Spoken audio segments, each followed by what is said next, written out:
تو باپ کو پتا چلا کہ بیٹی تو واپس آئی ہے. پوچھا کیا ہوا؟ کہا اس طریقے سے ہوا، میں نے سب سونا دے دیا، تو عورتوں نے مجھے تانا دیا کہ منہ پھٹ کی آ گئی ادھر. تو باپ نے کہا فکر نہیں. پھر اس زمانے کے 1,00,000 روپے کے زیورات اور بنائے باپ نے، واپس دیا.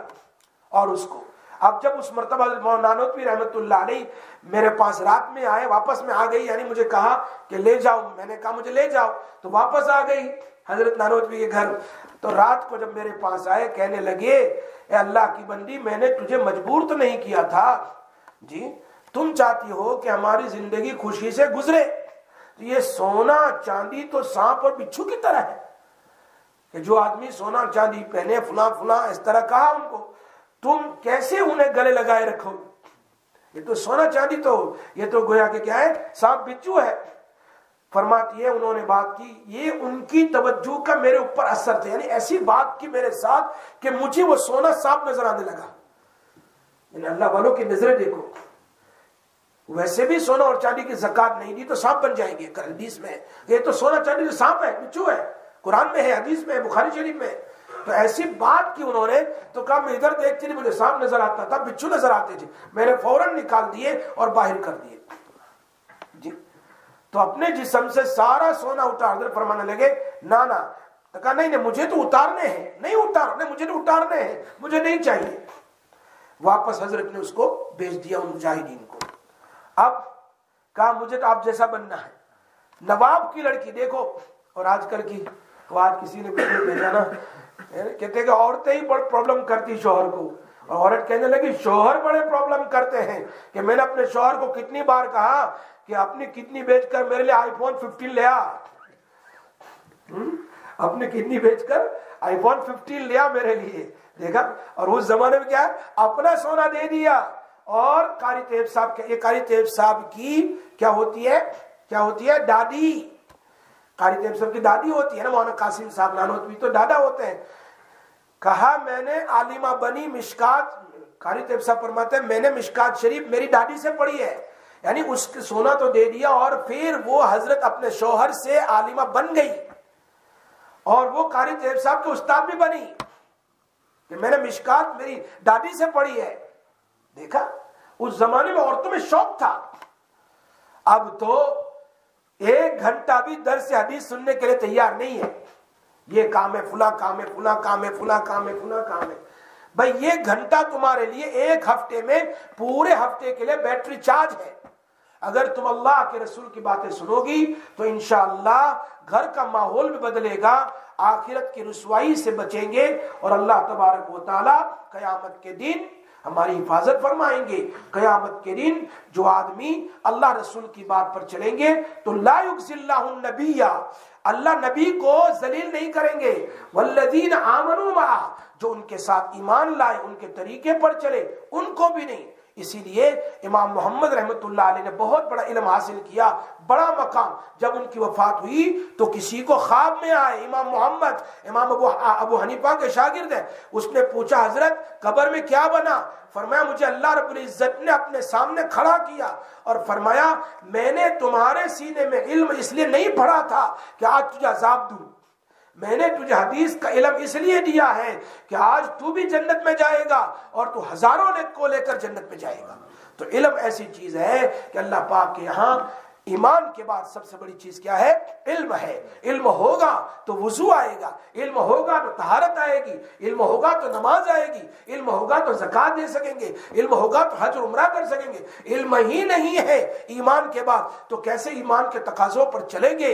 اس لیے علم کا ذکر سب سے زیادہ قرآن میں ایمان کے بعد اللہ نے بیان فرمایا. اللہ ہم سب کو عمل کی توفیق عطا فرمائے. وآخر دعوانا الحمدللہ رب العالمین. اللهم صل علی سیدنا محمد وعلی آل سیدنا مولانا محمد وبارک وسلم یا ارحم الراحمین یا ذا الجلال والاکرام یا حی یا قیوم. اللهم صل وسلم دائما ابدا ابدا. اے اللہ ہم سب کو اے اللہ اپنے نیک بندوں میں شامل فرما، نیک بندیوں میں شامل فرما. اے اللہ جتنی مائیں اور بہنیں آئی اللہ تیرے نیک بندیوں میں شامل فرما. اے اللہ نیک اور صالحات میں، قانتات میں. اے اللہ اے اللہ صائمات میں شامل فرما، اے اللہ تائبات میں شامل فرما، اے اللہ استغفار کرنے والوں میں سے ہمیں بنا، توبہ کرنے والوں میں سے ہمیں بنا، اے اللہ ہمارا آنا اور جانا، درس میں بیٹھنا تو قبول فرما، ہمارے نجات کا ذریعہ بنا، مغفرت کا ذریعہ بنا، رحمت کا ذریعہ بنا، پریشانیوں کے دور ہونے کا ذریعہ بنا۔ اللہ ہمیں اور ہماری اعلی اولاد کو دین کا اور علم حاصل کرنے کا شوق پیدا فرما، جتنا ضروری علم ہے اتنا سیکھنے کا ہمیں شوق نصیب فرما۔ یا اللہ یہ مائیں اور بہنیں اور یہ ہمارے بھائی دور دور سے آتے ہیں الحمدللہ درس حدیث میں، اے اللہ یہ طالب علم حدیث کے، اے اللہ سب کا آنا قبول فرما، سب کا جانا قبول فرما، سب کا بیٹھنا قبول فرما، سب کا سننا قبول فرما، اور مکسر کے ذریعے سے دنیا میں لوگ سن رہے ہیں سب کا سننا قبول فرما، ریسیور کے ذریعے سے بہت سارے لوگ سن رہے ہیں دور دور تک، سب کا سننا قبول فرما۔ اے اللہ علمی مجلس میں آ کر بیٹھنے کے ہمیں توفیق نصیب فرما، تاکہ ہمیں علم کی روحانیت ملے، علم کا فیض ملے۔ اے اللہ ہمیں قبول فرما، تیرے دین کے لیے قبول فرما، اے اللہ تیرے راستے میں قربانی دینے کے لیے قبول فرما۔